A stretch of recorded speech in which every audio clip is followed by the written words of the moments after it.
Hello friends, आप सभी को हमारे यूट्यूब चैनल पर स्वागत है। तो आज हम स्टार्ट करने वाले हैं युक्ति पब्लिकेशन की आपकी एनसीईआरटी पर आधारित सामान्य ज्ञान सार संग्रह, जो कि वन लाइनर है।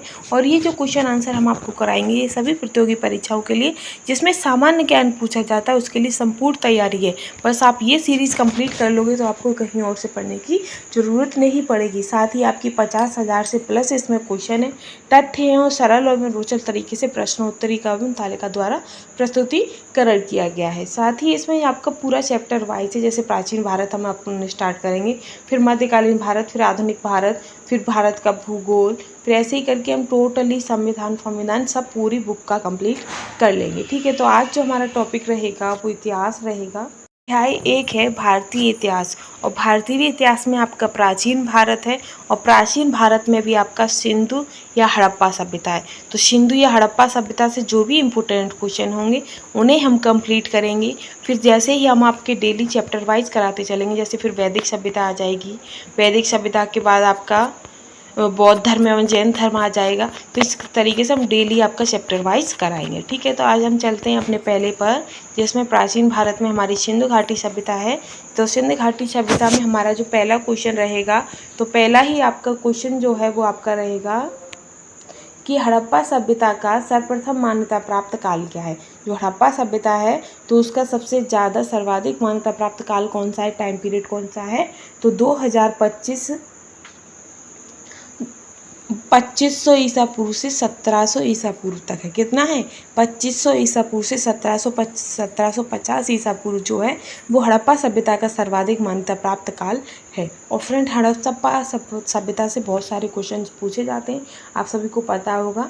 ठीक है, आगे है कि सिंधु घाटी सभ्यता में घोड़े के अवशेष कहाँ से प्राप्त हुए। तो घोड़े के जो अवशेष प्राप्त हुए वो आपके सुरकोटदा में प्राप्त हुए। कहाँ से, सुरकोटदा से प्राप्त हुए हैं। ठीक है, आगे रहेगा आपका नेक्स्ट क्वेश्चन कि सिंधु घाटी स्थल कालीबंगन किस प्रदेश में है। तो जो आपका कालीबंगन है वो राजस्थान में स्थित है। कहाँ पर है, राजस्थान में। ठीक है, आगे है आपका कि किस पदार्थ का उपयोग हड़प्पा काल की मुद्राओं के निर्माण के रूप में किया जाता था।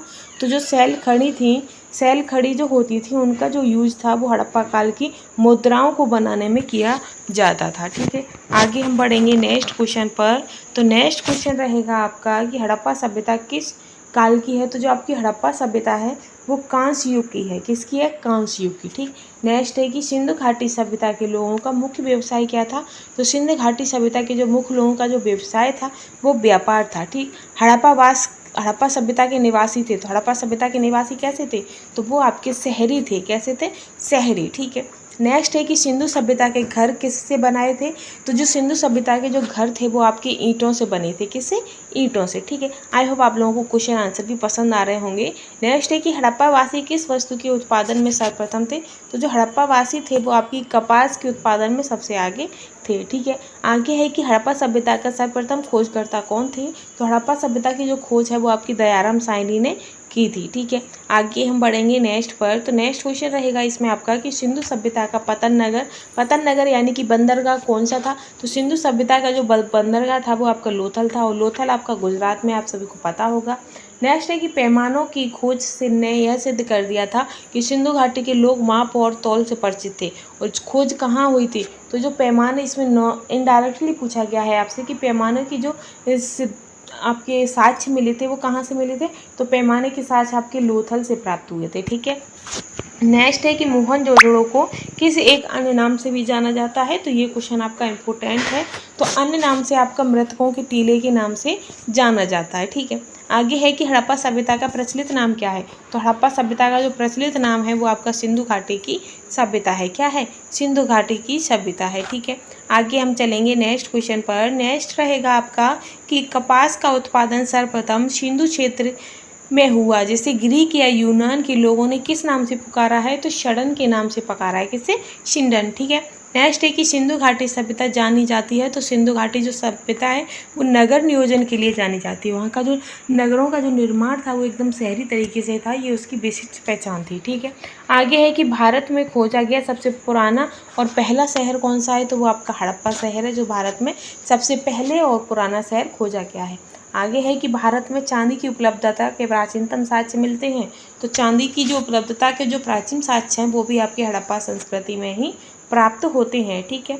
नेक्स्ट है कि हड़प्पा में एक उन्नत जल प्रबंधन प्रणाली का पता चलता है। तो कहाँ से? तो वो आपकी धौलावीरा से पता चलता है। जल प्रबंधन प्रणाली यानी कि जो नालियाँ थी उनकी एक बढ़िया क्वालिटी की जो नालियाँ थी वो आपके धौलावीरा से इस चीज़ का साक्ष्य प्राप्त होता है। ठीक है। आगे है कि हड़प्पा सभ्यता की खोज किस वर्ष हुई थी? तो हड़प्पा सभ्यता की जो खोज है वो दयाराम साहनी ने 1921 में की थी। ठीक है। नेक्स्ट क्वेश्चन आता है कि हड़प्पा के मिट्टी के बर्तनों पर सामान्यतः किस रंग का उपयोग हुआ है? तो हड़प्पा की जो मिट्टी के बर्तनों पर जो सामान्यतः है लाल रंग का प्रयोग हुआ है। ठीक है। आगे है कि सिंधु घाटी सभ्यता की विकसित अवस्था में किस स्थल से घरों के कुएं के अवशेष मिलते हैं? तो जो मोहनजोदड़ो है वहाँ जो मोहनजोदड़ो से घरों में कुओं के अवशेष प्राप्त होते हैं। ठीक है। आगे चलेंगे हम नेक्स्ट पर कि सिंधु घाटी सभ्यता को खोज निकालने में जिन 2 भारतीयों का नाम जोड़ा है वे हैं। तो वो कौन कौन से हैं? तो दयाराम साहनी और रखालदास बनर्जी हैं जिनकी सिंधु घाटी की जो सभ्यता है उसकी खोज में इनका नाम जोड़ा हुआ है। ठीक है। आगे है कि रंगपुर जहाँ हड़प्पा की समकालीन सभ्यता थी वो कहाँ पर है? तो वो आपका सौराष्ट्र में। कौन सा? रंगपुर। ठीक। आगे है कि हड़प्पा एवं मोहनजोदड़ो की जो पुरातात्विक खुदाई के प्रभारी थे वो आपके सर जॉन मार्शल थे। पुरातात्विक खुदाई के जो प्रभारी थे वो आपके सर जॉन मार्शल थे। आगे है कि किस पशु की आकृति जो मोहर पर मिली है जिससे ज्ञात होता है कि सिंधु घाटी और मेसोपोटामिया की सभ्यता के मध्य व्यापारिक संबंध थे? तो बैल की घाटी। किसकी? बैल के जो साक्ष्य हैं, बैल की जो मोहर हैं उससे पता चलता है कि सिंधु घाटी और मेसोपोटामिया की सभ्यता के मध्य व्यापारिक संबंध रहे थे। आगे है कि हड़प्पा के लोगों की सामाजिक पद्धति कैसी है? तो हड़प्पा के लोगों की जो सामाजिक पद्धति थी वो उचित समतावादी थी। आगे है कि हड़प्पा सभ्यता के अंतर्गत हल से जोते गए खेतों का साक्ष्य कहाँ से मिला है? तो हल से जोते गए खेतों का जो साक्ष्य है वो आपका कालीबंगा से प्राप्त हुआ है। ठीक है। आगे हम बढ़ेंगे। नेक्स्ट है कि सैंधव सभ्यता की ईंटों का अलंकरण किस स्थान से मिलता है? तो ईंटों पर जो अलंकरण है वो आपका कालीबंगा से प्राप्त होता है। नेक्स्ट है कि मोहनजोदड़ो कहाँ स्थित है? तो मोहनजोदड़ो आपका सिंध प्रांत में स्थित है। आगे बढ़ेंगे कि सिंधु सभ्यता में बृहत स्नानागार पाए जाते हैं। तो सिंधु सभ्यता में जो बृहत स्नानागार है वो आपकी मोहनजोदड़ो में पाए जाते हैं। ठीक है।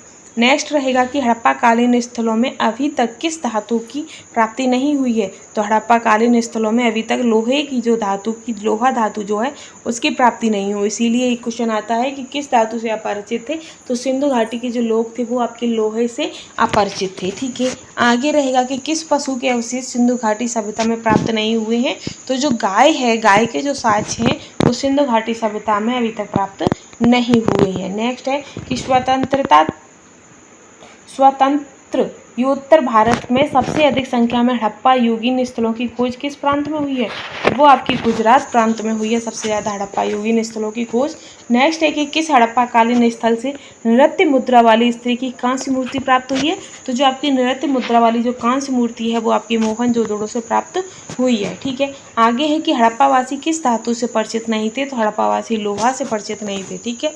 आगे है कि किस हड़प्पा कालीन स्थल से युगल समाधान का साक्ष्य मिलता है? युगल यानी कि जोड़ी में शवों का दफन करते थे। इन बॉडियों को जो डेड बॉडी होती थी उन्हें दफन करते थे युगल यानी कि जोड़ियों में। तो उसके जो साक्ष्य है वो आपके लोथल से प्राप्त हुए हैं। ठीक है। आगे रहेगा आपका कि मानव समाज विलक्षण है क्योंकि वह मुख्यतः आश्रित होता है। तो मानव समाज विलक्षण है क्योंकि वह मुख्यतः आश्रित होता है किस पर? तो संस्कृति पर। ठीक है। नेक्स्ट है कि सिंधु सभ्यता संबंधित है। तो सिंधु सभ्यता जो है वो आपकी अर्ध प्रागैतिहासिक युग से संबंधित है। ठीक है। नेक्स्ट है कि सिंधु घाटी की सभ्यता गैर आर्य थी क्योंकि वह थी। तो गैर आर्य थी क्योंकि वह नगरीय सभ्यता थी। ठीक है। आगे हम बढ़ेंगे कि सिंधु घाटी सभ्यता को आर्यों से पूर्व ही की रखे जाने की महत्वपूर्ण कारक क्या है? तो मृदभांड थे। ठीक है। आगे है कि सिंधु घाटी संस्कृति वैदिक सभ्यता से भिन्न थी क्योंकि इसके पास विकसित शहरी जीवन की सुविधाएं थी। क्या था इसके पास विकसित शहरी जीवन की सुविधाएं थी। ठीक है। आगे है कि हड़प्पा संस्कृति की जानकारी का मुख्य स्रोत क्या है? तो पुरातात्विक इसकी मुख्य स्रोत है पुरातात्विक खुदाई। आगे है कि सिंधु घाटी के निवासियों की सभ्यता को जानने का मूल स्रोत है वहाँ पाए गए बर्तन, जेवर, हथियार या जो औजार हमें प्राप्त हुए हैं सिंधु घाटी से, वहाँ से हम उनके निवासियों की सभ्यता को जानने का जरिया जान सकते हैं। उन्हीं से हम उनकी सभ्यता का पता करते हैं। ठीक है। आगे है कि भारत में चांदी की उपलब्धता के प्राचीनतम साक्ष्य मिलते हैं। तो हड़प्पा कालीन से फिर है कि हड़प्पा में मिट्टी के बर्तनों पर सामान्यतः किस रंग का प्रयोग किया गया था, तो लाल रंग का। ठीक, आगे है कि मूर्ति पूजा का आरंभ कब से माना जाता है, तो जो मूर्ति पूजा का जो आरंभ है वो आपका पूर्व आर्य से माना जाता है। ठीक, नेक्स्ट है कि विशाल स्नानागार किस पुरातत्व स्थल में पाया गया था, तो जो विशाल स्नानागार था वो आपका मोहनजोदड़ो से प्राप्त हुआ था। ठीक है, आगे रहेगा इसी में कि सभ्यता हड़प्पा सभ्यता स्थल लोथल स्थित है। लोथल कहाँ पर है, तो ये आपका गुजरात में स्थित है। नेक्स्ट है कि धौलावीरा किस राज्य में स्थित है, तो धौलावीरा आपका गुजरात में है। कौन सा हड़प्पी नगर 3 भागों में विभक्त है, तो जो धौलावीरा है वो आपकी पूरे 3 भागों में विभक्त होता है। ठीक है, फिर तो ये आपका यहाँ का जो टॉपिक था हमारा सिंधु घाटी सभ्यता, उसके संबंध जो भी इंपॉर्टेंट क्वेश्चन थे वो हमने कंप्लीट कर लिया है। नेक्स्ट वीडियो का जो हमारा टॉपिक रहेगा वो वैदिक सभ्यता रहेगा। वैदिक सभ्यता से संबंधित जो भी इंपॉर्टेंट क्वेश्चन होंगे जो हमारे एग्जाम के टाइप के एग्जाम को देखते हुए इंपॉर्टेंट है, उन सभी को हम कंप्लीट करेंगे। और ये बेहतर सीरीज, अगर इसका कंटेंट आपको पसंद आ रहा है, मेरे द्वारा पढ़ाना हुआ आपको अच्छा लग रहा है, यदि आपको कोई राय देनी है तो हमें कमेंट में राय भी दे सकते हो। साथ ही अपना सपोर्ट हम पर बनाए रखिएगा और ऐसी ही लेटेस्ट वीडियो के लिए चैनल के साथ बने रहिएगा। Thanks for watching.